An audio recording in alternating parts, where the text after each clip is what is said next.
Hola a todos. Eh, Hola, hola, calurosos días, calurosas tardes. Calurosas Muy buenas tardes desde tardes. Santiago al menos. Ya estamos. Hola. Hola a todos. Estamos aceptando al público acá en el Zoom, así que nos dan unos minutitos. Eh, Oh, ni un minuto, ni perdón, nada, nada, ni misericordia. ya. Em,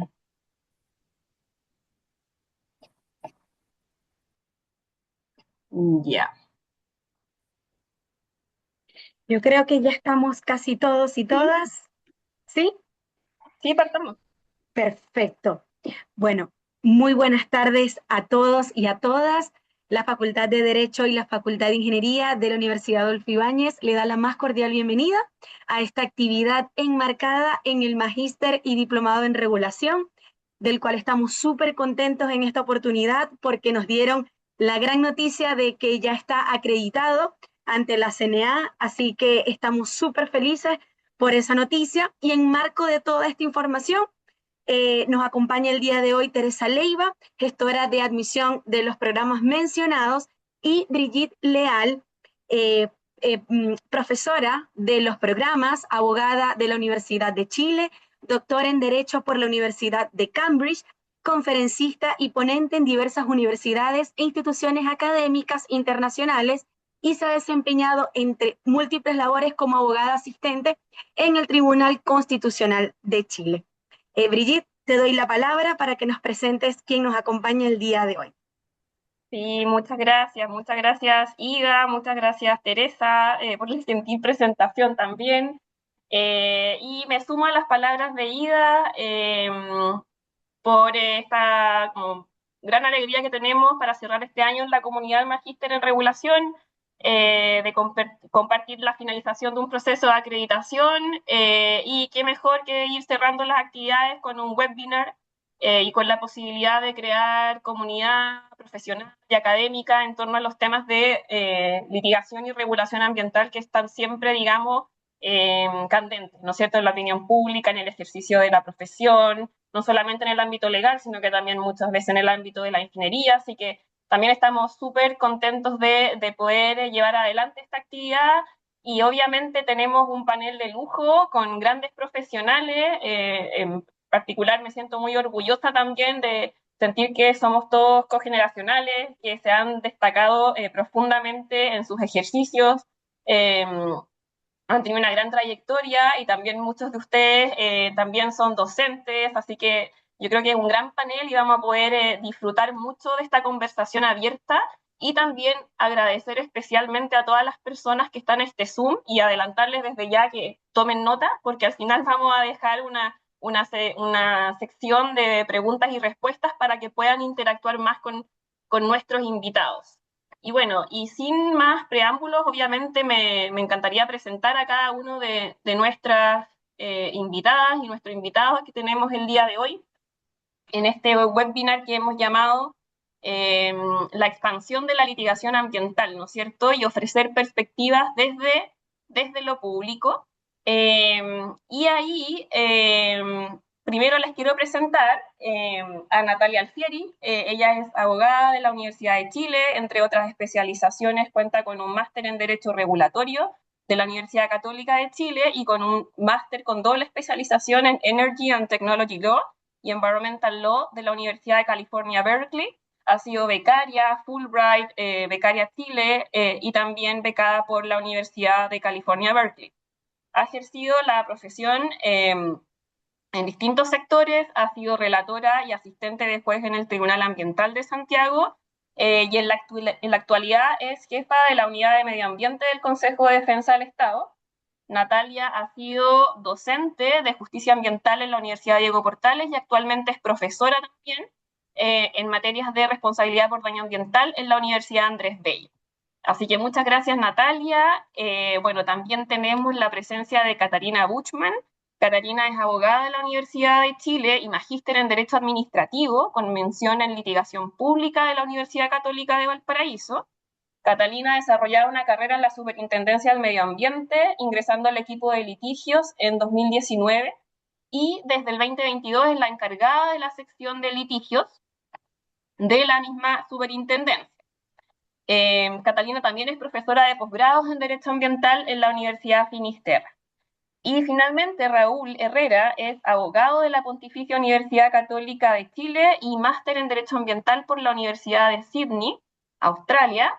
Ha tenido una carrera y ha desarrollado su carrera en el Servicio de Evaluación Ambiental y en la Superintendencia del Medio Ambiente, y actualmente se desempeña como abogado investigador del Segundo Tribunal Ambiental en Santiago.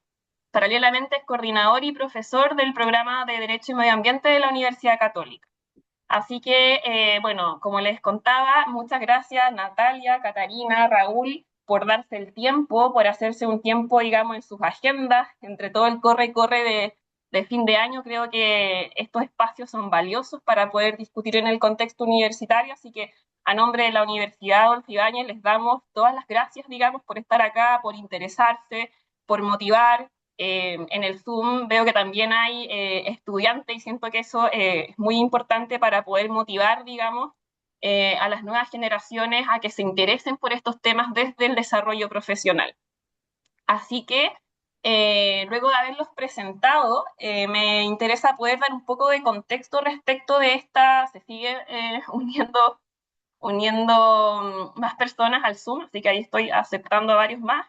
Eh, y un poco dar algunas líneas sobre el contexto de esta actividad, sobre la expansión de la litigación ambiental y por qué pensarlo desde las perspectivas públicas, ¿no es cierto? Nosotros hemos visto que en general en los debates públicos gran parte de las veces se cuenta con o con visiones de la sociedad civil o del mundo ambientalista.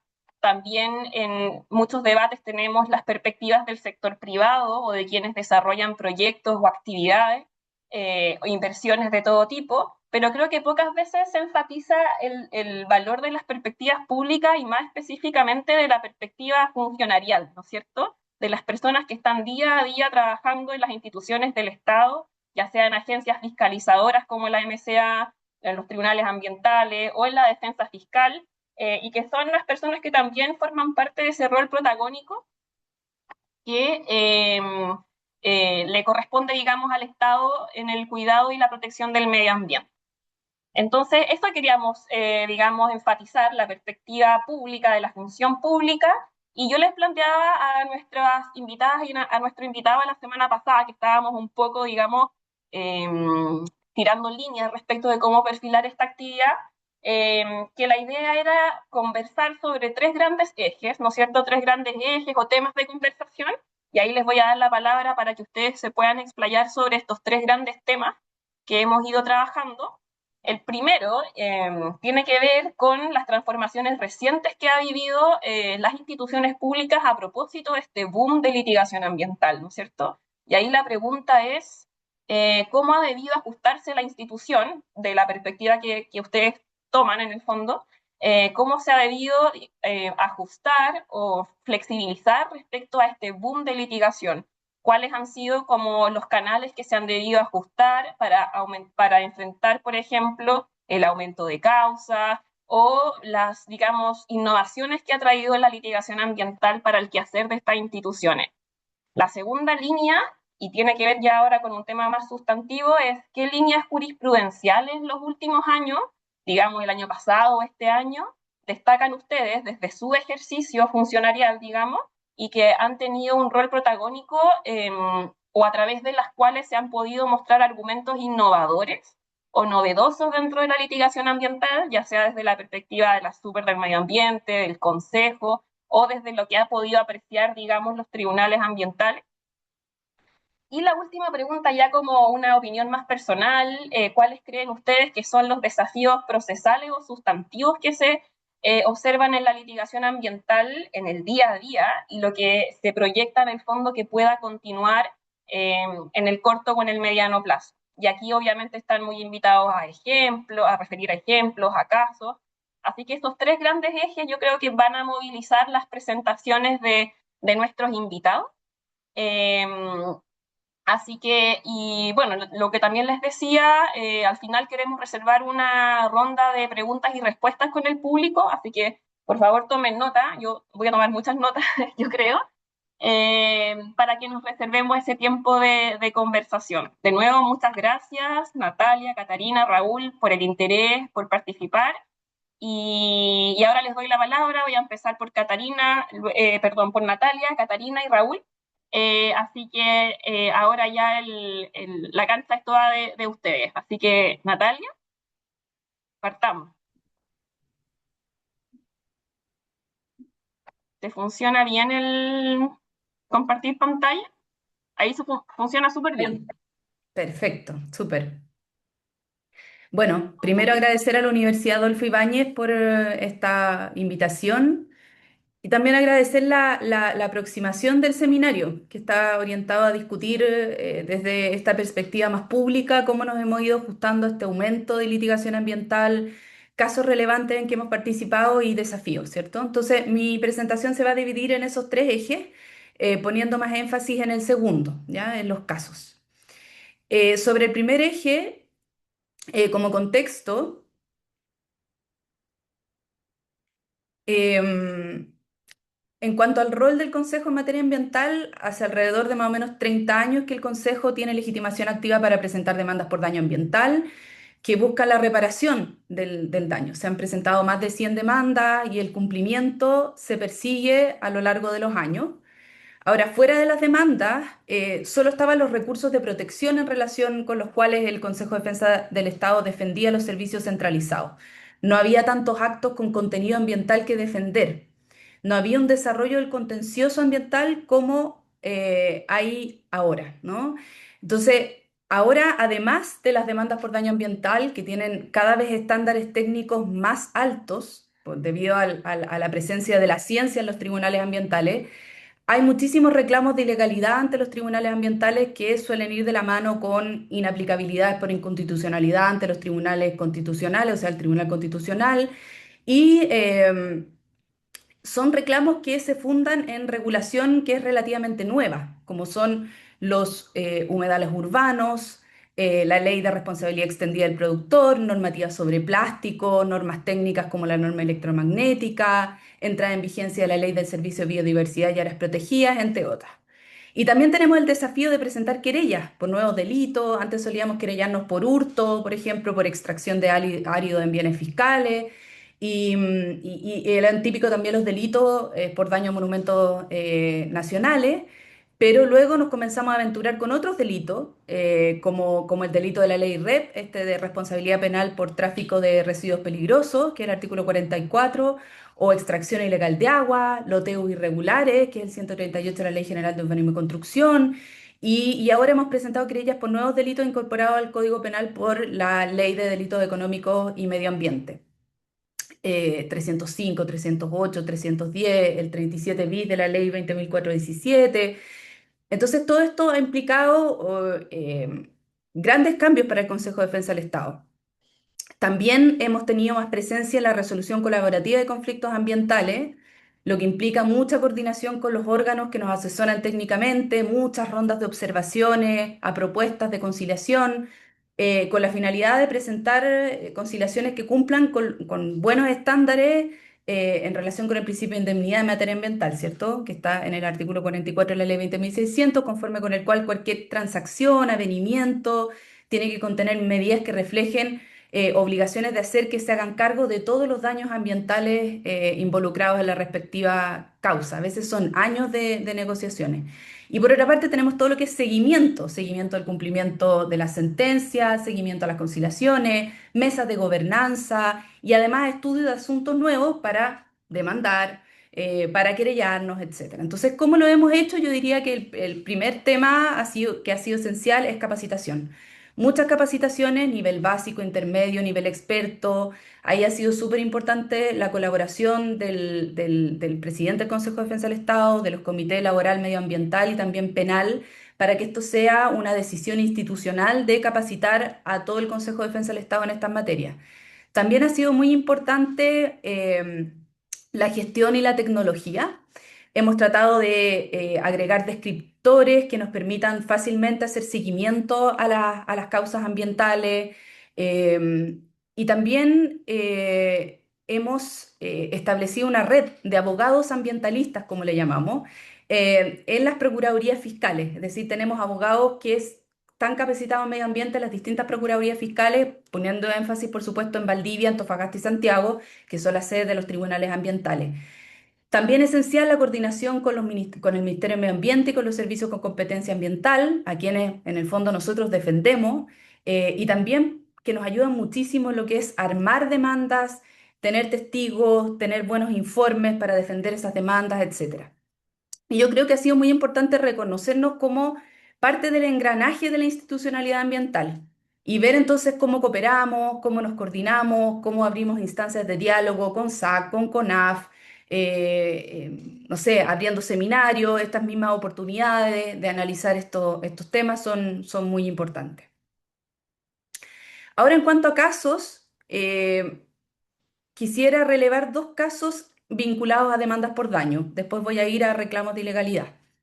El primero es el humedal de Puente Negro. Aquí obtuvimos una sentencia favorable en contra de Inversiones Lampa y otros vinculada a daños ambientales por un loteo irregular en el humedal de Puente Negro, en la región metropolitana. Es una sentencia que no está firme, fue impugnada, pero respecto a un punto menor, que es una medida del plan de reparación, ¿ya? Aquí se da por acreditada afectación al componente agua, a la vegetación y avifauna del humedal, al ecosistema del humedal, eh, y en el fondo a las funciones ecosistémicas del humedal.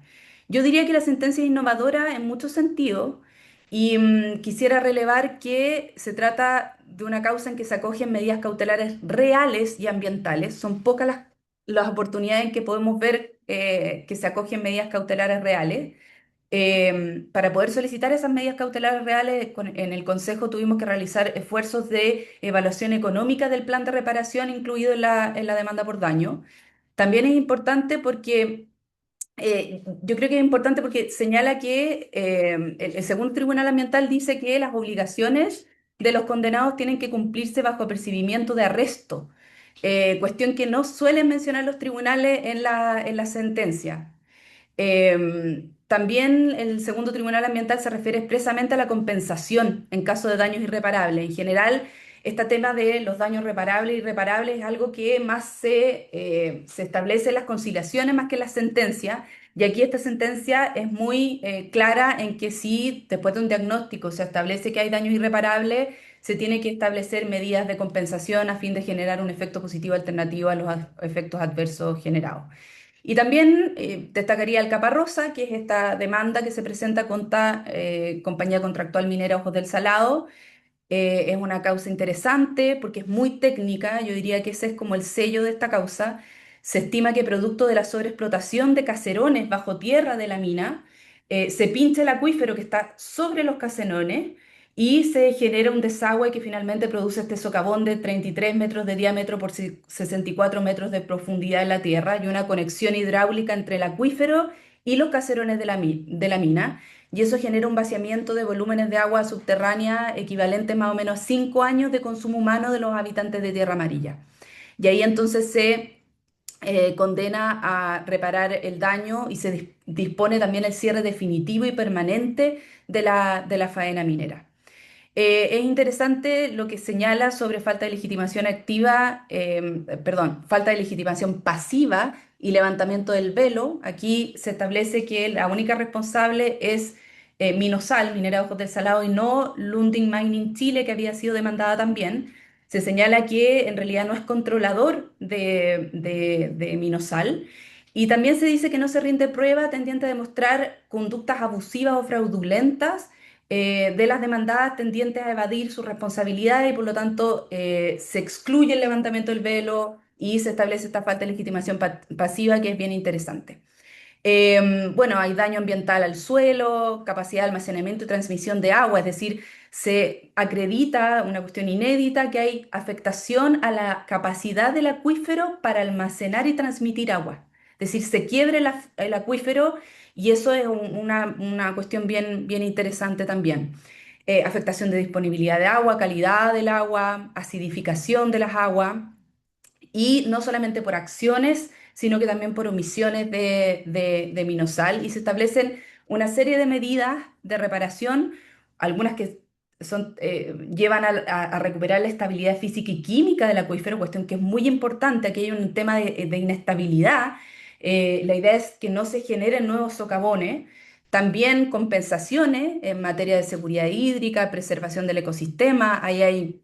Se establece la obligación de construir lagunas de infiltración, fortalecer la infraestructura hidráulica del sector, de la población, seguimiento, divulgación de información, etcétera. Así que yo diría que esas dos causas son súper interesantes desde el punto de vista de las demandas por daño ambiental. También en reclamos de ilegalidad hay harto, como les decía, humedales, entrada en vigencia de la Ley de Servicio de Biodiversidad y Áreas Protegidas, si afectaba a los santuarios que ya estaban en proceso de declaración o no, normas también y ley REP. Todo eso son reclamaciones que de alguna manera nos toca litigar. En humedal urbano ya la primera que yo destacaría es la Poza y Delta del Trancura. Ahí se zanja el tema de la no necesidad de consulta indígena. Ahí el Tribunal Ambiental había dictado una sentencia, la causa R56-2022, que había anulado la declaratoria porque consideró que debía realizarse un proceso de consulta indígena.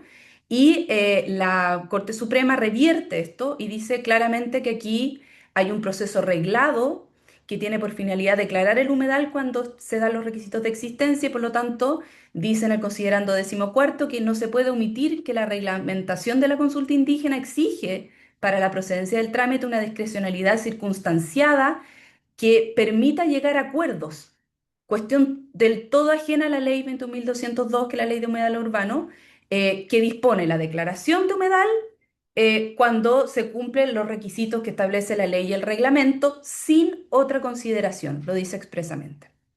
Y también, como contrapunto, la sentencia de Entre Cerros. Aquí un comité de vivienda, impugna la declaratoria de humedal urbano en Entre Cerros, en la comuna de Viña del Mar, porque dice que parte de la declaratoria está en su terreno, donde se va a construir un proyecto habitacional. Y básicamente dice que se le está exigiendo ingresar a evaluación ambiental, y que eso va a generar que el proyecto sea inviable. Y aquí el tribunal, si bien descarta falencias técnicas de la declaratoria de humedal, dice que el ministerio incurrió en vicios al no haber considerado como pertinentes para efectos de la declaratoria todos los antecedentes acompañados por el comité relativos al proyecto habitacional. ¿Ya? Y dice que esos antecedentes se encontraban vinculados a la declaratoria, pudiendo incidir en el reconocimiento y en la superficie, y por lo tanto retrotrae. Y esto en el fondo abre la pregunta, ¿no? De si las consideraciones de proyectos en específico, las consideraciones sociales, económicas, pueden incidir en la declaratoria de humedales urbanos o no. Y ahí hay un voto disidente que es bien interesante del ministro Cristian López, que dice que el objetivo de la ley 21.202 es declarar humedales urbanos, que no, el ministerio no puede tener en cuenta otras consideraciones, que el proceso es reglado, que si desde el punto de vista técnico hay humedal y tiene que declararse, y que en el fondo el hecho de declarar humedal no es incompatible con un proyecto habitacional para nada. Lo que simplemente establece eso es que tiene que haber eventualmente, si es que se dan los requisitos, evaluación ambiental. Y que hay competencias diferenciadas. El MIMBU y otros organismos son los que tienen que velar por la política habitacional y no el Ministerio del Medio Ambiente. Así que ahí hay una queja pendiente que va a ser bien interesante. También en lo de entrada en vigencia de la Ley de Servicio de Biodiversidad y Áreas Protegidas, simplemente mencionar que en estos dos casos, Gota de Leche y Mar de Pisagua, lo que se establece por los tribunales es que, no obstante que estaba en proceso la declaratoria, y entró en vigencia la ley SVAP en el proceso de declaratoria, eso no significaba que tenía que retrotraerse el proceso para cumplir con los requisitos de la ley SVAP. Es decir, aquí se trata de casos en que la toma de razón se produce después de publicada la ley SVAP, y lo que dicen los tribunales es que si bien las reglas de orden público son aplicables in actum, En procedimientos iniciados, las nuevas reglas son aplicables y son conciliables con el procedimiento anterior. Entonces aquí señala eso y además señala que la toma de razón es a propósito de actos existentes, por lo tanto ya había una situación jurídica consolidada, ¿ya? Y la norma electromagnética me parece interesante y también la pueden mirar porque es súper técnico, es una impugnación a la norma de emisión de radiación electromagnética no ionizante. Y aquí lo que hace el tribunal es que establece que el hecho de que el anteproyecto que se consulta a la ciudadanía sea distinto a lo que fue el proyecto final es precisamente una muestra de que funcionó la participación ciudadana. El hecho de que se fijen valores diferenciados para tecnologías actuales y las tecnologías 5G y futuras tecnologías, en el fondo, que era algo que no tenía el anteproyecto, fue precisamente porque se hizo una buena participación ciudadana y por lo tanto establece que no es necesario hacer una nueva participación ciudadana de un proyecto que era distinto al que se consultó. Deja muy claro eso y también hace un análisis del principio de no regresión que es bien interesante porque establece que no es absoluto, que se permiten normas más flexibles siempre y cuando desde un punto de vista científico se asegure que no implican menor protección ambiental. Y en cuanto a la ley REP, yo diría que es importante la sentencia que estableció que en el fondo rechaza una impugnación a una meta de recolección y valorización asociada a neumáticos fuera de uso. Ahí establece expresamente que el neumático constituye un producto prioritario y que fuera que ingresara como neumático solo o dentro de un vehículo, se aplicaba las metas en el fondo. Y también quien venda, que importe y venda por primera vez el vehículo, también se tiene que hacer cargo de gestión, es decir, es un productor. Y también da validez a la diferencia entre metas regionales, así que eso es bien interesante. También destaco resultados en querella, yo diría que contra ejecutivos de Nova Austral.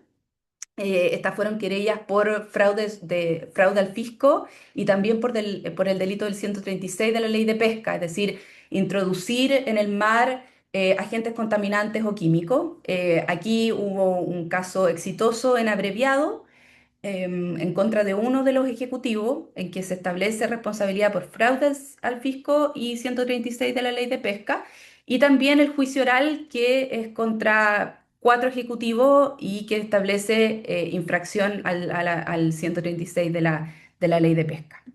También hay causas que son interesantes por resolución colaborativa de conflicto. Yo destaco la de las tres mineras, es una causa grande en que se llega a obligaciones de hacer que si se evalúan económicamente es la conciliación más con números más altos que ha establecido, que ha fijado el Consejo de Defensa del Estado, en que está involucrado, son casi 90 millones de dólares entre medidas de mitigación, compensación, medidas sociales, ambientales, y también creo que es un caso bien interesante, y hay otro también, una suspensión condicional de procedimiento en que logramos medidas ambientales que son bien interesantes, ahí están los roles y después les interesa ver. Yo creo que desafíos, sistema recursivo. Yo sé que la Cata Bushman probablemente va a mencionar este tema. Yo diría que no solamente por el tema de que la Corte Suprema considera que no son sentencias definitivas, las sentencias especialmente las que retrotraen procedimientos, etcétera, cuestión que a mí me parece que no que no corresponde, sino que también hay cuestiones que tienen que ver especialmente con el artículo 30 de la ley 20.600. No queda tan claro qué pueden hacer los tribunales, hasta dónde pueden llegar y hasta dónde no, cuándo tienen que retrotraer, cuándo no. Yo creo que ese es un punto relevante. Y eso también genera a veces que la vía recursiva sea un loop interminable porque el tribunal se pronuncia, hay un nuevo acto administrativo, respecto de ese acto hay un reclamo de ilegalidad y así no terminamos nunca. Así que yo creo que ese es un tema importante y complicado. También están algunas diferencias entre los tribunales en temas procesales que lo tratan de manera distinta y eso es muy complicado de repente.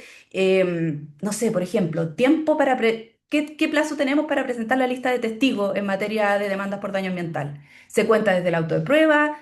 desde la reposición, si hay reposición, desde que se resuelve la reposición, si es que hay reposición. O sea, en ese tipo de cosas todavía no tenemos criterios claros. Y por último, temas que tienen que ver con, yo diría, cautelares.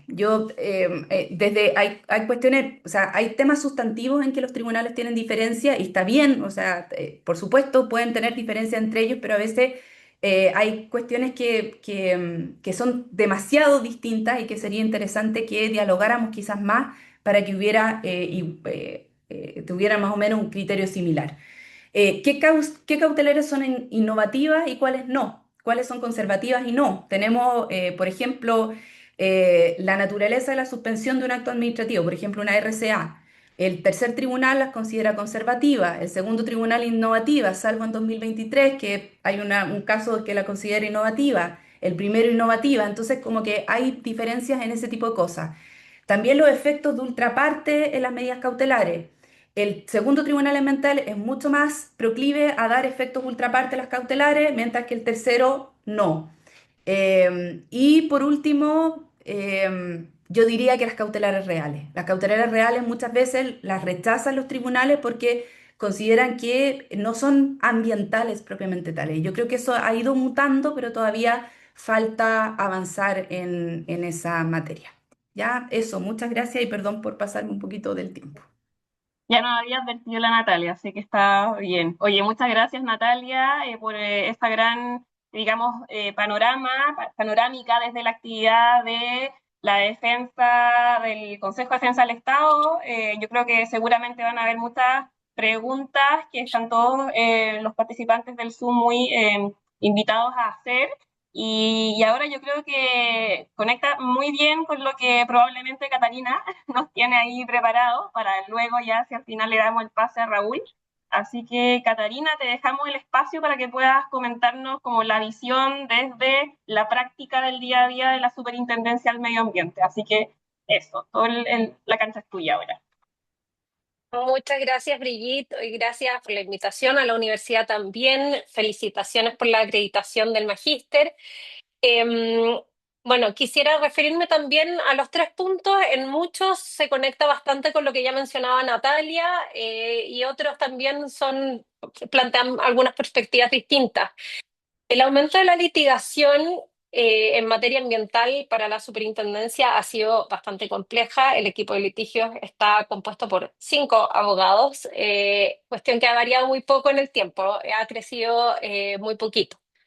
Y además de que anualmente se vienen aún aumentando las causas, este año, si lo comparamos con el año pasado, han ingresado el doble de reclamaciones en contra de la Superintendencia del Medio Ambiente. Esto ha exigido de forma muy relevante al equipo y ha requerido eficientar el trabajo, mejorar comunicaciones internas con otros equipos, capacitaciones, como mencionaba Natalia, y hacer una mejora en nuestros procesos y de gestión por parte de nuestro equipo y apoyarnos de todas formas en todos los equipos de la Superintendencia de Medio Ambiente.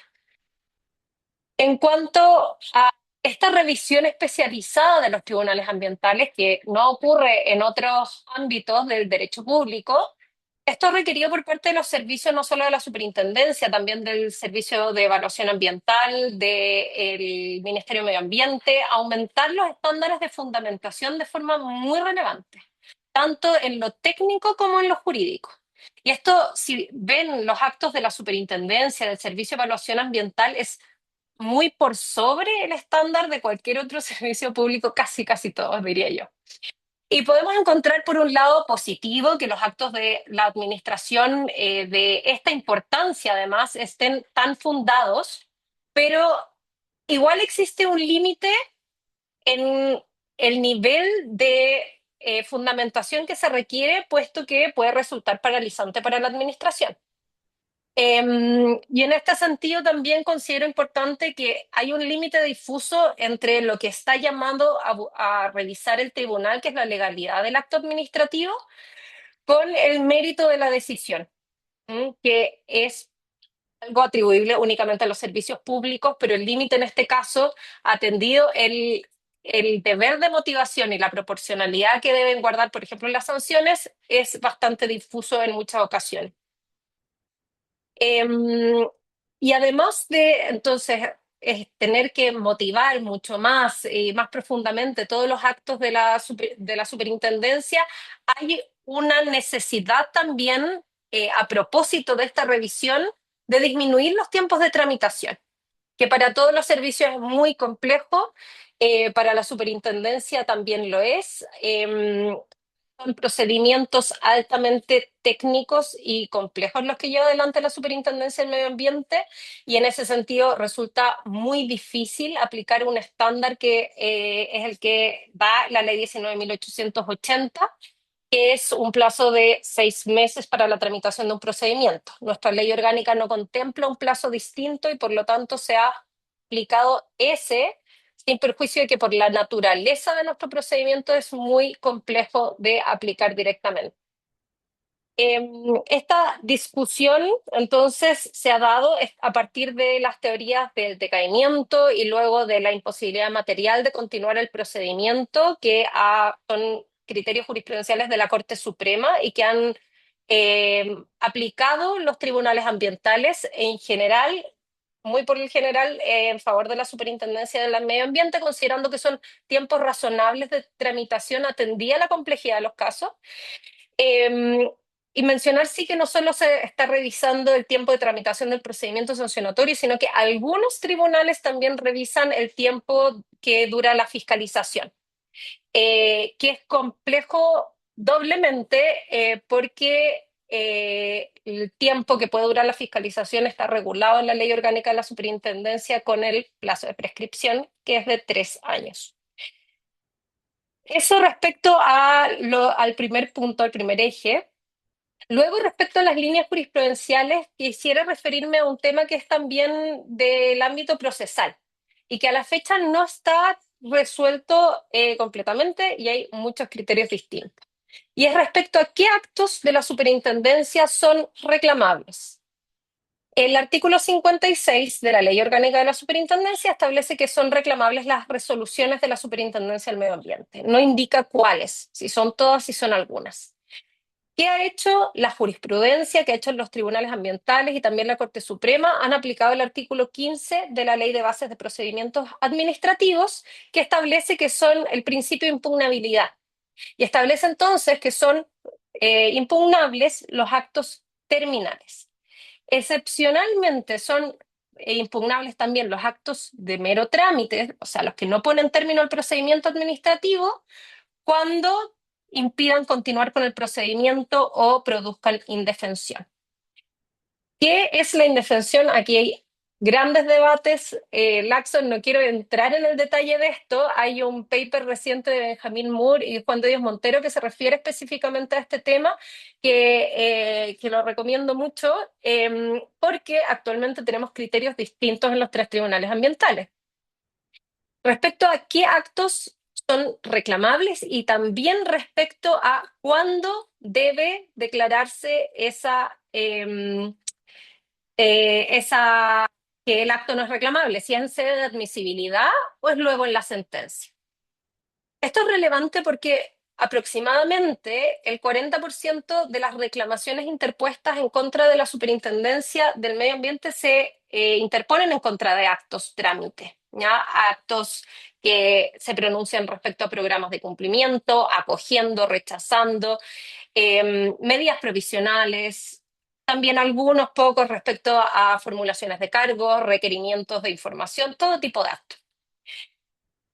Y respecto a esto, no todo es pacífico. Programa de cumplimiento ya es pacífico en todos los tribunales, ya es algo que a la fecha no se está discutiendo, que los programas de cumplimiento, las resoluciones que recaen sobre estas sean reclamables, pero por ejemplo, respecto a las medidas provisionales, hay criterios totalmente distintos en uno u otro tribunal.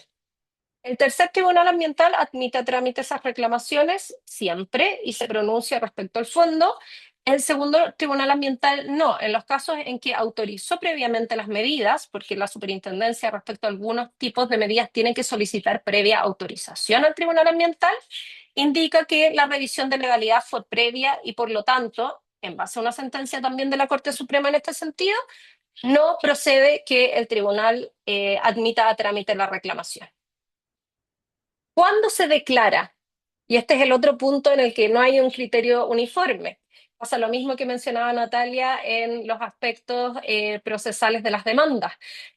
El segundo y primer tribunal ambiental se pronuncian de la admisibilidad en sede de admisibilidad, antes de conocer del fondo. Pero el tercer tribunal ambiental no lo pronuncia, no se pronuncia en esta sede, simplemente revisa que se haya interpuesto dentro del plazo y se pronuncia respecto a si el acto es reclamable en la sentencia definitiva. Es decir, después de todo el procedimiento y el desgaste que implica esto para la administración. El tema está aquí en cómo definimos indefensión. Y ahí todavía hay trabajo que hacer, tanto para la superintendencia como para los tribunales. Ahora, refiriéndome a los desafíos, y como ya adelantaba Natalia, desde mi perspectiva, el mayor desafío actual es el sistema de impugnación de los fallos. La Corte Suprema en este momento no está conociendo, está conociendo muy pocas casaciones en contra de sentencias pronunciadas por los tribunales ambientales. Esto genera que no hay control respecto a posibles vicios que pueden existir en la sentencia y también, de acuerdo a lo que he venido sosteniendo, no permite uniformar criterios, como es respecto a qué actos son reclamables. El sistema de impugnación respecto a las sentencias de los tribunales ambientales está establecido en el artículo 26 de la Ley de Tribunales Ambientales. Indica que contra las sentencias definitivas procede el recurso de casación en el fondo y en la forma respecto a determinadas causales. ¿Ya? Para los que no son abogados que están en el webinar, esto implica que es la Corte Suprema la que va a conocer y va a conocer no todo el caso de nuevo, no se van a ventilar los mismos argumentos de hecho y derecho, sino que va a conocer únicamente si la sentencia incurrió en errores, en vicios de legalidad. ¿Sí? Y esto se pensó así porque existían tribunales ambientales, que eran tribunales técnicos especializados, y entonces no se quiso que existiese apelación respecto a estos casos para que sea el tribunal técnico el que se pronunciara del fondo y del conflicto ambiental y la Corte hiciera una revisión sí de legalidad. Sin embargo, actualmente la Corte Suprema ha restringido muchísimo las casaciones que anteriormente habían sido muy útiles para uniformar criterios, asentar criterios, para que los servicios pudiesen tomar decisiones respecto a distintos conflictos ambientales. Y actualmente la Corte ha dicho que no son sentencias definitivas y que por eso no procede el recurso de casación, ni aquellas que se pronuncian respecto de actos de trámite, que como vimos son el 40% de las reclamaciones de la superintendencia, tampoco respecto a aquellas que retrotraen el procedimiento y tampoco, y esto es un nuevo criterio más bien reciente de este año, aquellas que anulan. Por el hecho de anular, es decir, que el tribunal acoja la reclamación, no es posible casar. Y esto es total o parcialmente. Si el tribunal ya acoge un punto pequeño en la reclamación, ya no se puede casar. Por lo tanto, ¿qué está conociendo la Corte Suprema actualmente? Solo las casaciones en contra de sentencias que rechazan totalmente reclamaciones interpuestas en contra de actos terminales. La superintendencia no puede casar nunca. En ningún caso en que no esté conforme con la sentencia va a poder recurrir a la Corte Suprema. Y también, no es solo para la superintendencia, esto es un problema, también es un problema para los terceros coadyuvantes, muchas veces comunidades que se hacen parte de los procedimientos sancionatorios y también para las empresas cuando reclaman respecto de resoluciones que recaen sobre actos trámites como es un programa de cumplimiento. No hay entonces un control respecto a posibles errores que pudieran existir en estos fallos, ni se logra tampoco una uniformidad de criterios y vemos que cada vez más hay estas diferencias de criterios entre distintos tribunales ambientales. Para la superintendencia esto es grave y atendido esto ha presentado en 2 oportunidades requerimientos de inaplicabilidad ante el Tribunal Constitucional respecto del vocablo definitiva del artículo 26. Esto para intentar que la Corte Suprema conozca los recursos de casación interpuestos. Actualmente esos requerimientos están ya en acuerdo, están prontos a dictar sentencias, así que esperamos tener novedades positivas para la superintendencia. Y quisiera también mencionar que actualmente está en tramitación un proyecto de modificación del artículo 26 que expresamente indica ya sin lugar a dudas que cualquier sentencia del Tribunal Ambiental, sea que acoja, rechace, sea que acoja, rechace, retrotraiga, lo que sea, todas son castigadas. Así que espero también que ese proyecto pueda avanzar prontamente en su tramitación. Muchas gracias, Brigitte.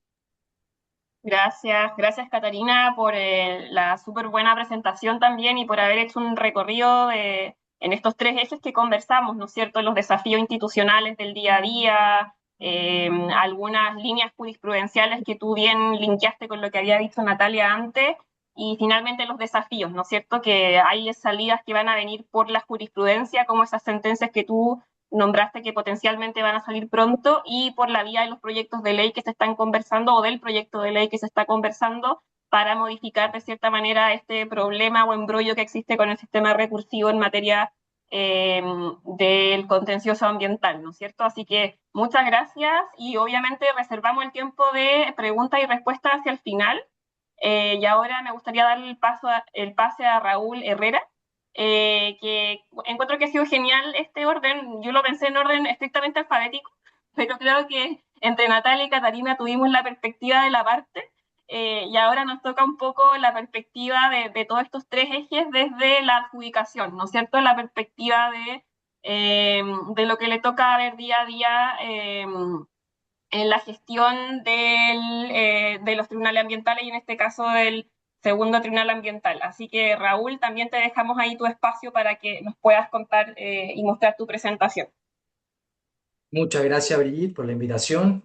Un saludo a todo el panel y a los asistentes. Agradecer también a la universidad y contarle un poco cómo voy a enfocar la presentación. ¿Me confirman primero si están viendo la PPT? Se ve súper. Entonces, vamos a partir. Acá les cuento un poquito que voy a tratar de responder a las preguntas de Brigitte, que son tres, ¿cierto? Que han sido el eje estructurante de las ponencias que hemos visto a lo largo de toda la presentación. Entonces, básicamente, voy a reunir el punto 2 y el punto 3 como en el punto más sustantivo para revisar algunos aspectos procesales que coinciden en cierta parte con lo que han presentado Cata y Natalia. Y también vamos a profundizar en algunos casos destacados de líneas jurisprudenciales, ¿cierto? Que estimo relevante por distintos motivos que podamos discutir después en la ronda de preguntas, quizás con más profundidad. En ese sentido, esto va a ser una panorámica general, ¿ya? Profundidad, no quiero decir orilla piscina, pero vamos a estar todavía, ¿cierto?, cerca de la costa, para ir después en la conversación, profundizando con las interacciones con todos ustedes. Primero, vamos a hacer, ¿cierto?, la identificación de algunas causas que tienen que ver con el aumento de la litigiosidad. Ya, este es un dato bastante fácil de corroborar. Ustedes pueden entrar a la página del tribunal, del primero, el segundo, el tercero, ver la estadística, ver los anuarios. Y si bien hay una mayor carga sostenida a lo largo de los años, esta carga es gradual. Hay algunos hitos que tienen que ver generalmente con cambios normativos, criterios de la Corte Suprema, que han tenido booms bastante específicos y ciclos bastante reducidos y acotados de una surgencia exponencial en el aumento de ingresos en la carga del tribunal. ¿Ya? Ahí, en el segundo punto, doy cuenta de algunas de esas leyes. Son la ley marco de cambio climático, ¿cierto? La ley de humedales urbanos, que en el 2021, ¿cierto?, vemos un boom de ingresos en materia de reclamos de legalidad. Vemos al Consejo como un actor, ¿cierto?, más activo, ya no solo en materia jurisdiccional y daños, sino que también en materia de legalidad, ¿cierto?, respecto a la defensa de los actos, en este caso del Ministerio. No solo en actos, ¿cierto?, regulatorios, sino que también de declaratoria de áreas protegidas. En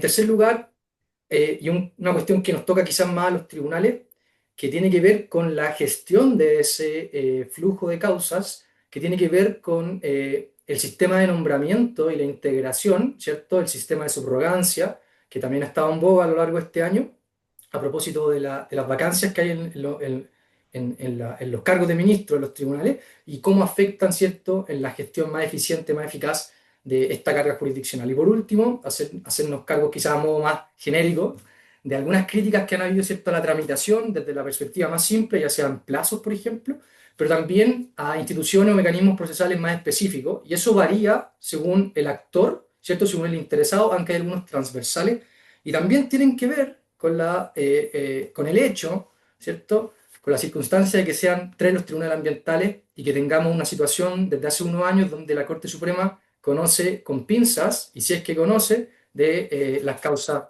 en las que está mirando. No está, en el fondo, ejerciendo ese rol, entre comillas, uniformador a través del recurso que por antonomasia le corresponde, que es la casación. Primero, para hacerlo más ilustrativo, algunas cifras, esto va a ser simplemente para mapear, ¿cierto?, dónde estamos posicionados, quiénes son los actores que vienen al tribunal, quiénes son los actores que, ¿cierto?, son reclamados o demandados frente al tribunal. Y esto para explicar un poquito cuál es la realidad de la litigación ambiental y la perspectiva pública.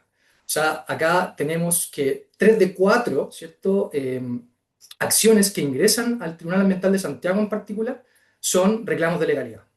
Y son reclamos de legalidad de permisos ambientales, que ya sea cualquiera de los órganos que intervienen en la evaluación ambiental, sea el director regional, sea la Comisión de Evaluación Ambiental, o sea el Comité de Ministros cuando conoce los reclamos administrativos.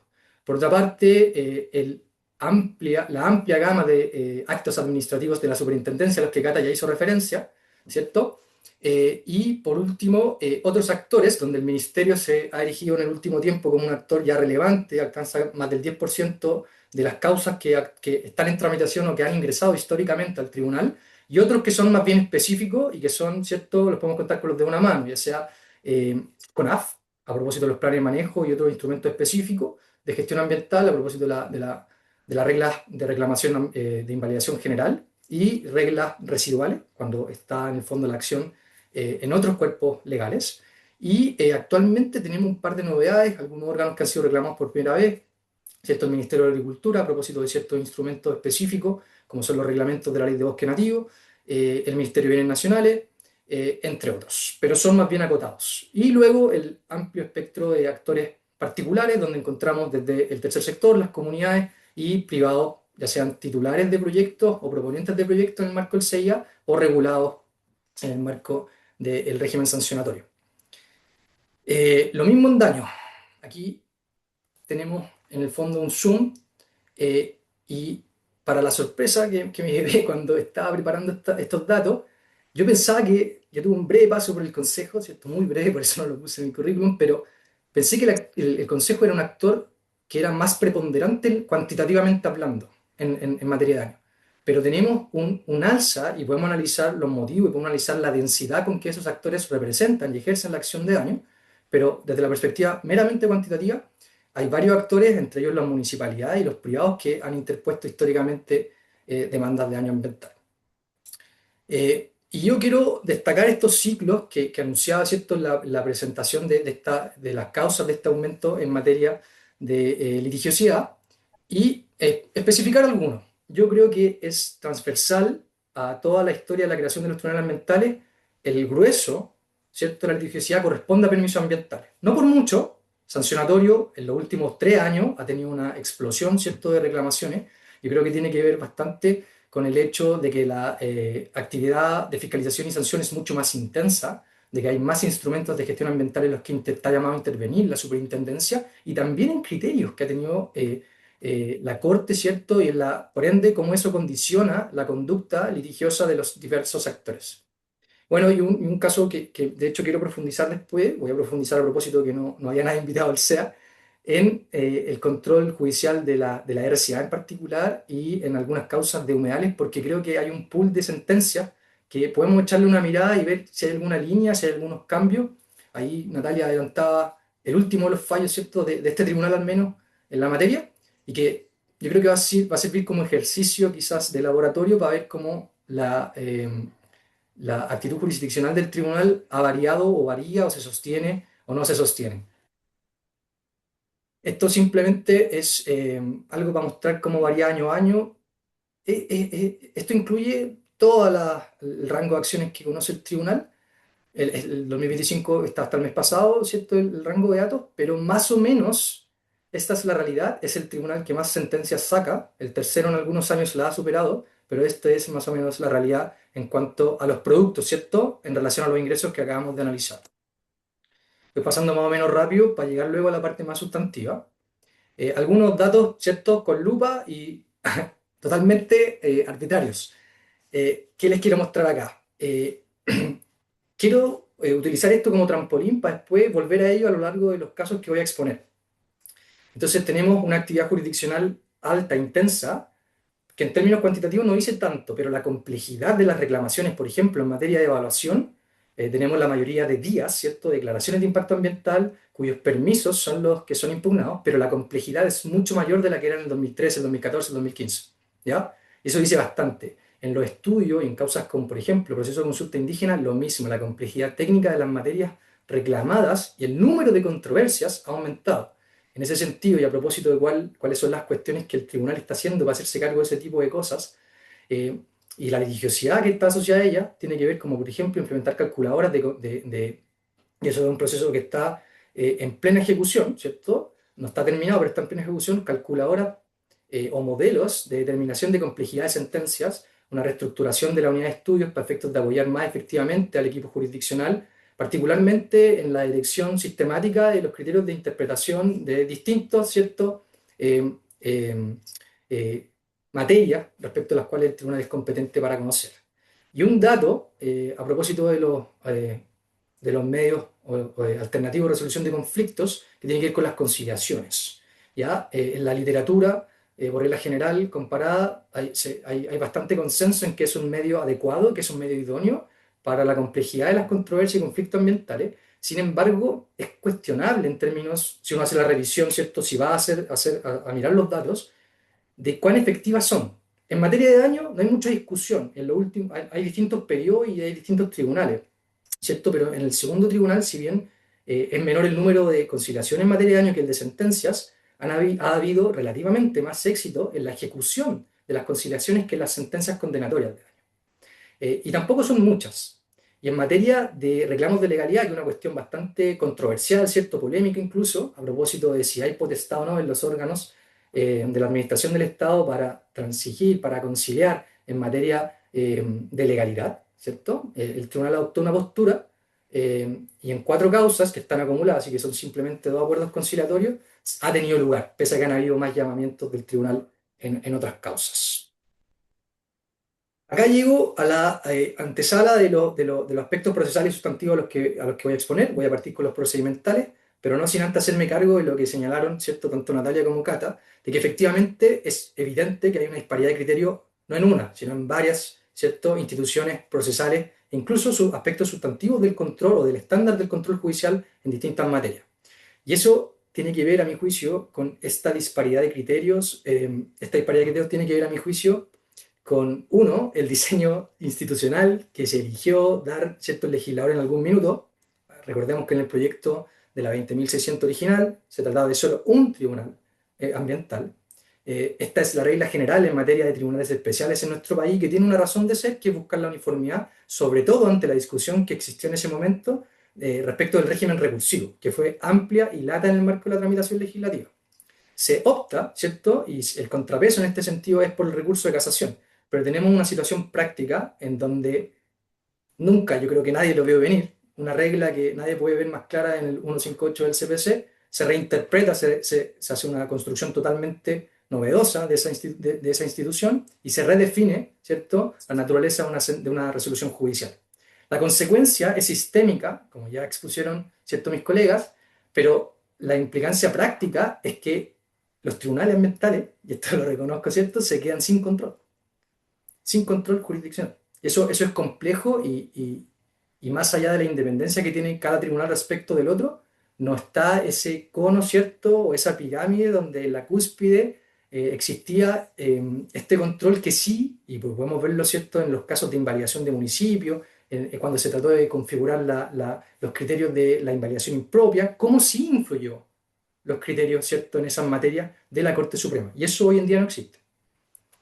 Por otra parte, yendo a los aspectos procesales, más concretos, adelanté lo que pasa con la conciliación, pero yo creo que los desafíos que están asociados a esta cuestión pasan por un estudio más pormenorizado, más detallado, ¿cierto? Por una parte, del marco normativo, sobre todo en materia de reclamos de legalidad, donde el rol del tribunal sea más expreso, ¿cierto? Acá hay un estudio comparado que existe, ¿cierto? Hay un estudio del PNUMA del 2021 que recoge la experiencia en materia de resolución alternativa de conflicto en distintos tribunales ambientales a lo largo del mundo. Hay otro estudio, ¿cierto?, de la misma Corte de Nueva Gales del Sur, en Australia, donde te da cuenta de que el grueso de los términos de causas en ese tribunal son vía conciliación o mediación. Pero el marco legal la habilita expresamente para ello y define roles, no solamente, ¿cierto?, desde la perspectiva de la habilitación legal, sino de roles al interior del organigrama del tribunal, con commissioners, que son el equivalente a funcionarios con formación científica, que tienen amplias potestades en esta materia y está escalonada y reglada la oportunidad en la que intervienen. Yo creo que no hace falta una revisión más detallada de esta institución, de su éxito y el marco normativo. Por otra parte, también hay problemas prácticas, y yo creo que ese es el enfoque con el que hay que mirar este tema, en que los tribunales han reaccionado de una manera, yo creo que más cercana a lo que podría denominar principio de realidad, de hacerse cargo del problema de ejecución en las sentencias de daño, por una parte, y en las controversias y cómo a veces son complejas por motivos que no son necesariamente ecológicos, ¿cierto?, en su contenido, desde la perspectiva sustantiva, y que los tribunales quieren intervenir en ese sentido de manera más proactiva. Eso es muy, muy opinable, yo creo, pero hay que considerarlo a la hora de revisar este sistema. Y por último, en la ejecución yo creo que hay una oportunidad. El tribunal ha hecho algunos trabajos en esta materia, en materia de ejecución del procedimiento. Han habido otros seminarios en donde algunos ministros del primer tribunal han hablado al respecto, donde otros actores han mirado esta institución, pero lo que es claro es que no hay un procedimiento de ejecución especial que pueda recoger la complejidad del contencioso administrativo ambiental en particular, y ni hablar de las sentencias en materia de daño, y hacerse cargo de lo que implica el seguimiento y la ejecución en materia ambiental por regla general. También porque hay un nuevo paradigma normativo que está reforzado en este sentido por la entrada en vigencia en Chile del Acuerdo de Escazú, que tiene una norma expresa en este sentido, y todavía falta desarrollo, ¿cierto?, de esa norma, un aterrizaje más práctico, doctrinario, dogmático al efecto, pero yo creo que hay una posibilidad en ese sentido de o robustecer vía gestión interna de los tribunales la ejecución. Algo de hecho se ha hecho a través de distintos mecanismos, audiencia de seguimiento. La semana pasada pudimos ver en las noticias, ¿cierto?, el primer embargo y remate que se hizo en materia de un juicio ejecutivo en una causa de daño, ¿cierto?, asociada al caso de Alto Cuyay. Arrestos también fue pionero en ese sentido el tribunal, pero nos quedamos cortos, porque lo cierto es que los datos dicen que hay un 9% de cumplimiento efectivo en materia de daño ambiental, por lo menos en el segundo tribunal ambiental, un 9%. O sea, el 90% de los casos está en incumplimiento o en proceso de cumplimiento. ¿Ya? Esas son las otras hipótesis que se analizan. Me adelanté un poquito al tema de la conciliación, pero acá tengo básicamente el íter, algunos datos duros, y el cuestionamiento sigue abierto, ¿cierto? Y lo dejo para la fase final en cuanto a la eficacia de la resolución de la controversia o del conflicto ambiental, que es un poco más amplio y que es lo que ha pasado en las causas de reclamo de legalidad en materia, en un caso de humedal urbano y en otro caso de evaluación ambiental. Eso también me adelanta. Y ahora vamos a los aspectos sustantivos. Voy a hacer solamente zoom en honor al tiempo, porque estoy en el límite, pasándome ya, porque también algunos de estos temas ya fueron abordados. Voy a quedarme con el 6A. Yo acá tengo un desglose que hace un zoom a los aspectos técnicos del control que hace el tribunal, ¿ya?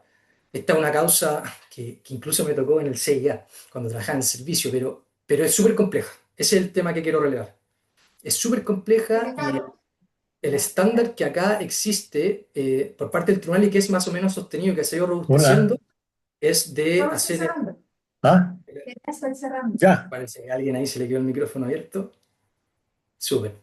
El análisis que hace el tribunal, y esto es algo que por regla general uno lo puede ver más o menos intensamente, es de deferencia técnica de la revisión que hace la autoridad ambiental, y por otra parte de control intenso en aspectos administrativos.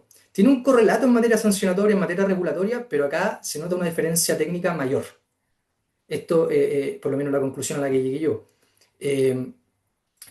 ¿Y cómo se ha robustecido? No solamente se hace el checklist, ¿cierto?, de la presentación de los distintos contenidos mínimos, de los distintos, ¿cierto?, informes técnicos que presenta el titular del proyecto, sino que también hay cotejo con los otros proyectos del área de influencia de la zona, hay comprobación de las modelaciones que se hacen, ya sean numéricas o conceptuales, dependiendo de la complejidad, y sobre todo de la condición más desfavorable sobre la cual se realiza la evaluación en términos grosos. Yo acá dejo otras causas donde este estándar se repite. Estas son las sentencias más recientes del tribunal, las que estoy relevando. El caso del proyecto Blanco es un complejo proyecto minero de litio en particular, donde de manera pionera esta empresa, habían varias compitiendo, en particular otra, tienen que mapear por primera vez, ¿cierto?, el comportamiento hidrogeológico del salar, cuestión que técnicamente es bastante compleja y toca al ente evaluador, ¿cierto?, porque no hay una línea de base levantada al respecto, ¿cierto?, validar técnicamente y determinar cuál es el estándar en la materia. Yo creo que eso es complejo, pero hay un estándar de diferencia técnica en ese sentido y ahí la pelota le pasa más bien al Servicio de Evaluación Ambiental. Los otros casos que relevo son el proyecto minero Las Tejas, el saneamiento de terreno de las Salinas, y son, como digo, las últimas sentencias las más grandes y que yo creo que requieren esta complejidad técnica de un análisis de expedientes que son larguísimos y que tienen numerosos informes técnicos. No lo voy a tocar porque ya se relevó, ¿cierto? El humedal de Puente Negro, una causa de daño, simplemente releva aspectos prácticos y técnicos, pero lo voy a pasar por alto en honor al tiempo. Y este es el análisis con el que voy a ir terminando, que tiene que ver con una mirada a qué tenemos a la fecha en materia de línea de jurisprudencia en humedales urbanos en el segundo tribunal ambiental. Hay 13 sentencias que se dictaron entre el periodo del 2022 al 2025. Hay una línea que uno puede ver en las 12 primeras, bastante clara, ¿cierto? Y uno revisa 10, 12 criterios técnicos y jurídicos que están contenidos en esa sentencia y se repiten.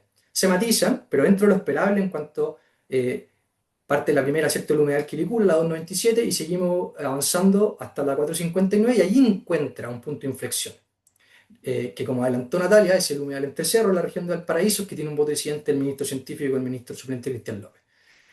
Esto va a ser interesante ver porque se acaba de ir uno de los ministros que participó en la redacción del voto mayoría, viene el nuevo nombramiento, entonces yo creo que hay que estar expectante a eso, pero lo importante yo creo y el desafío que tiene el tribunal en este sentido es la justificación de los cambios de interpretación de las leves, ¿cierto?, o más profundas diferencias con los criterios previos.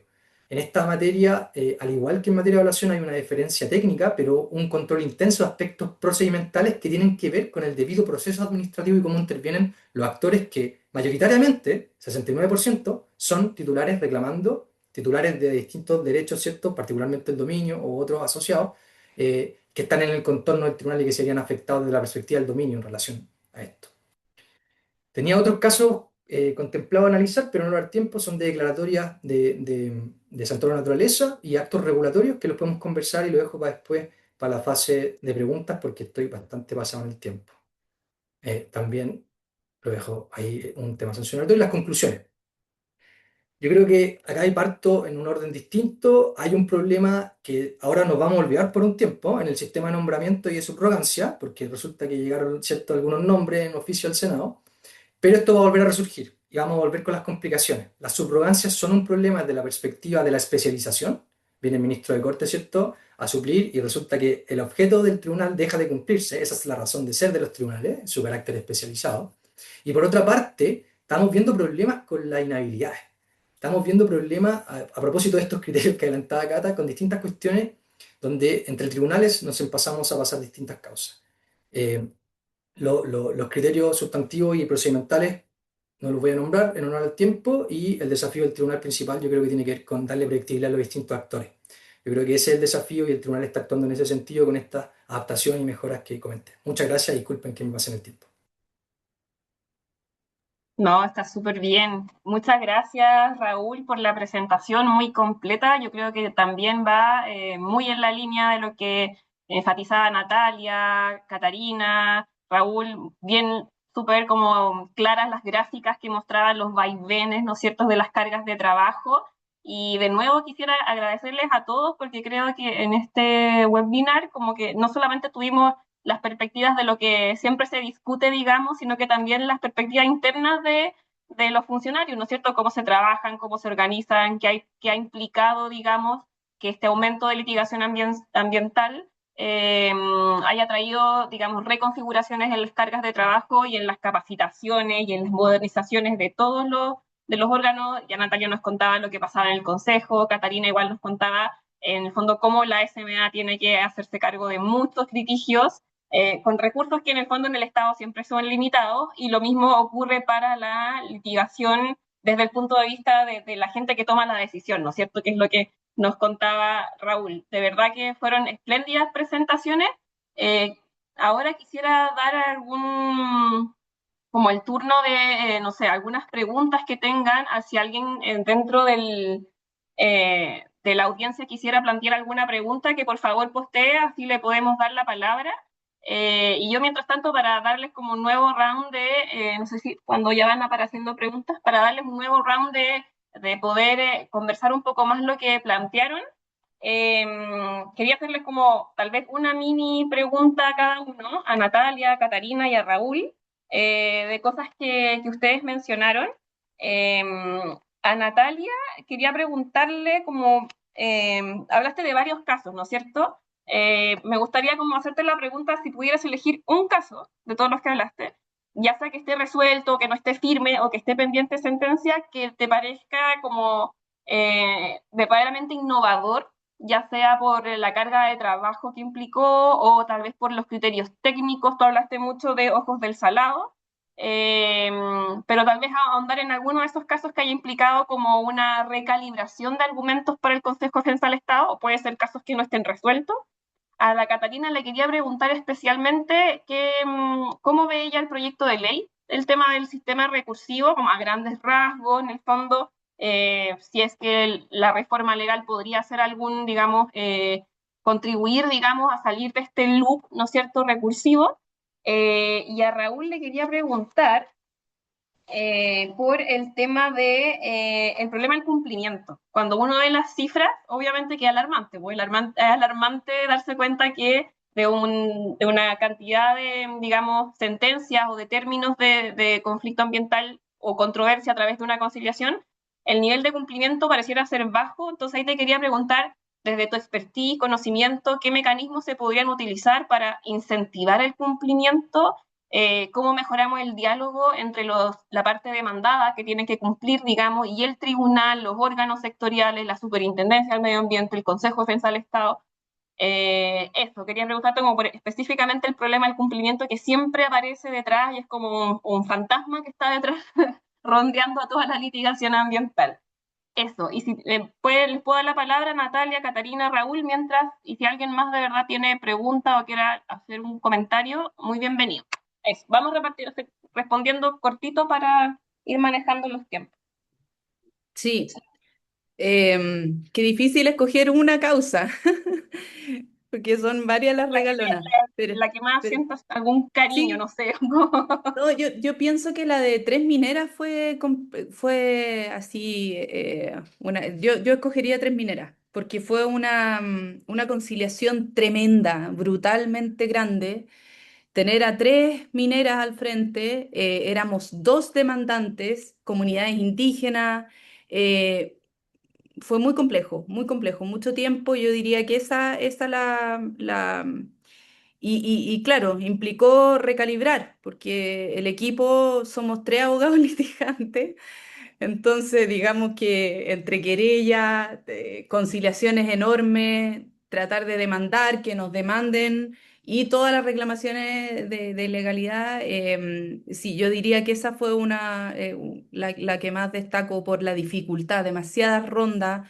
Yo creo que nos llegaron como unas 12 o 13 borradores de conciliación antes de soltar y decir ya, el estándar ya está como para cumplimos el principio de indemnidad y lo vamos a presentar. Eso. Eso igual refleja que las negociaciones pueden ser tan difíciles como el planteamiento de una estrategia escrita, ¿no es cierto?, a través de demandas, contestaciones, réplica, dúplica. Súper, Natalia. Catarina, cuéntanos un poco más de tu perspectiva sobre el proyecto de ley. Sí, bueno, un proyecto que ya egresó hace un tiempo, pero ahora se estaba moviendo. El resultado a mí me parece muy positivo porque se pone en todos estos distintos escenarios que plantea la Corte de actos trámite, de retrotraer, que se acoge, que se rechaza. todo eso y deja muy claramente establecido que procede siempre la casación. Pero como bien decía Raúl, nosotros teníamos bastante claro también que antes procedía la casación. Entonces, bueno, va a quedar nuevamente a decisión de la tercera sala de la Corte Suprema. Si es que esta ley llega a dictarse, el conocer o no las casaciones. La Corte Suprema siempre ha jugado mucho con el tema de la admisibilidad, pero hay instancias distintas y es distinto rechazar por manifiesta falta de fundamento, que lo hace mucho la Corte, porque ahí sí hay un pronunciamiento respecto a los vicios, que declararla derechamente inadmisible por no ser procedente el recurso. Me parece que permitiría solucionar pero habrá que estar a lo que se disponga a hacer la Corte Suprema en un escenario también que podría cambiar ahora la sala y está ya cambiando y podría terminar de cambiar en marzo, así que habría que esperar también eso, quién integraría la sala de ahora en adelante. Eso, súper. Gracias, Cata, por la perspectiva y porque pareciera ser que ofrece una alternativa, ¿no es cierto?, para salir de este problema como ampliamente debatido en los círculos de la práctica del derecho ambiental. Y Raúl, yendo contigo al tema del cumplimiento, ¿cómo lo ves tú? ¿Qué vías de solución podemos encontrar, institucionales o nuevas medidas? Ahí te dejo como espacio para conversar sobre eso. Sí, mira, nosotros a propósito también de Escazú y los compromisos que tiene el tribunal con la implementación a nivel nacional de este acuerdo, se hizo un levantamiento, ¿cierto?, estadístico de cómo va el cumplimiento en sentencias de daño. En sentencias de reclamación no es tanto el problema, ¿cierto? Los órganos de la Administración del Estado son bastante diligentes, súper diligentes, no es porque tragáis, pero lo son, ¿cierto? Ha habido casos, yo creo que con también un dedo de la mano, menos de un dedo de la mano, caso más famoso, ¿cierto? El de Dominga y la interpretación de si procede demanda ejecutiva, cumplimiento incidental, pero no es mucho más. Lo que es transversal a demanda y reclamación de legalidad tiene que ver, a mi juicio, con la naturaleza de la obligación. Acá estamos hablando de temas súper complejos, técnicos, como son las controversias ambientales, y hay un traspaso, ¿cierto?, sin ningún tipo de tapujo, ¿cierto?, del CPC y la lógica civil tradicional a esta sede. Y no ha resultado ser efectiva, pese a que el tribunal, en el caso del Tribunal de Santiago, por primera vez ha utilizado mecanismos bastante, ¿cierto?, que son gravosos para los involucrados, como son, ¿cierto?, el embargo y remate, como son la declaratoria de arresto, pese a que en ese caso la Corte Suprema terminó anulando, ¿cierto?, el arresto de una causa de daño. Pero yo pienso eso, que no hay un reconocimiento normativo en la Ley 20.600 de la realidad y la complejidad del cumplimiento en materia ambiental, y por lo tanto lo que se requeriría desde la perspectiva más macro es esa reforma. En términos más concretos y más pragmáticos, yo creo que hay harto que hacer en materia de coordinación, los distintos actores de los procedimientos de cumplimiento. Hay temas que tienen que ver en materia de daño con los planes de reparación en sede jurisdiccional y en sede de daño. Han habido algunos casos donde ha sido complejo eso, y yo creo que ahí hay algo por hacer. Por otra parte, mecanismos innovativos y proactivos a propósito del impulso procesal de oficio que tiene el Tribunal Ambiental, ¿cierto?, en la 20.600, de hacer audiencias de seguimiento, de instar a las partes, ¿cierto?, a encontrar soluciones alternativas ya en sede de demanda ejecutiva. O sea, son 95 demandas las que han ingresado al tribunal, y muchas de ellas son demandas ejecutivas después de que no tuvo éxito el cumplimiento incidental. Eso dice algo. Yo creo que la realidad también requiere de medidas paliativas, y yo creo que en ese sentido hemos visto estas noticias como la de la semana pasada del tribunal. Eh, yo creo que eso te puedo comentar en cuanto a las alternativas que veo en el corto plazo y ya a largo plazo, ¿cierto? Una reforma más normativa. Súper, sí, muchas gracias. O sea, el problema del cumplimiento tú lo asocias más a las causas de reparación. Sí, en términos cuantitativos, eso dicen los números que revisamos nosotros. O sea, como te decía, hay un 9% de cumplimiento en materia de daño, de un total, si mal no recuerdo, 22, 24 sentencias condenatorias de este tribunal. No creo mm, que la realidad sea muy distinta, quizá el tercero tiene algo que decir al respecto. Eh, y en el caso del primero son la mayoría conciliaciones. Estamos viendo un poco más de movimiento en el último tiempo a propósito de que se completó la integración de un tiempo a esta parte, pero yo creo que quizás eso también daría una perspectiva distinta. Y la complejidad de las controversias y los actores, o sea, en causas de Arigo Y eso desde antes de la entrada en vigencia de la 20.600 se vieron problemas con los áridos, por ejemplo, en sentencias condenatorias en sede de juzgados de letras civiles. Era imposible obtener el cumplimiento por la naturaleza y de quién intervenir. Yo creo que ese tipo de cosas hay que reconocerlas cuando se haga esa reforma. Súper. Muchas gracias, Raúl. No sé si habrá alguien que quiera hacer alguna pregunta, comentario. Yo me quedaría conversando eternamente con todos ustedes, pero desde ya les quiero agradecer por el tiempo, por la disposición, por mostrar las perspectivas desde sus posiciones de trabajo. También me alegra mucho de compartir con ustedes. Ustedes son docentes en varias universidades. Se nota que también les gusta mucho hablar, exponer, son muy ordenados para expresar sus ideas, así que eso es genial. Y solamente para cerrar, quisiera darles las gracias a Natalia, Catarina, Raúl.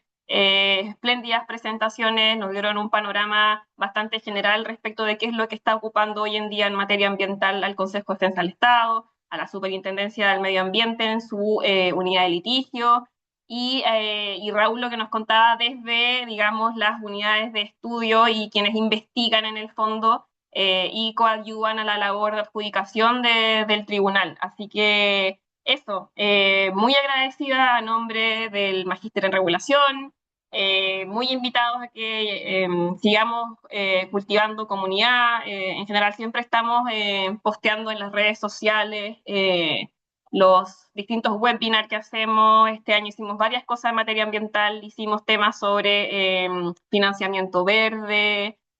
Probablemente el próximo año sigamos hablando de capital natural, y yo creo que eso se podría relacionar mucho con los temas de cómo valorizamos la naturaleza y si eso coadyuva o no a la labor de la administración, de la adjudicación. Así que genial, les agradezco mucho a nombre de todos en la universidad, y también agradecer a todas las personas que se conectaron y que quedamos todos en el fondo conectados y a disposición para seguir haciendo estas actividades de vinculación con el medio. Así que muchas gracias. No sé si Ida, ¿quieres dar unas palabras de cierre?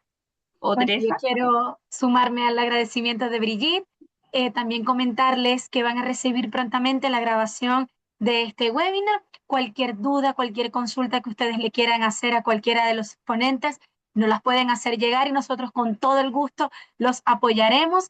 Y bueno, una vez más agradecerle por su tiempo a Brigitte, a Natalia, a Raúl y a Catarina. Eso.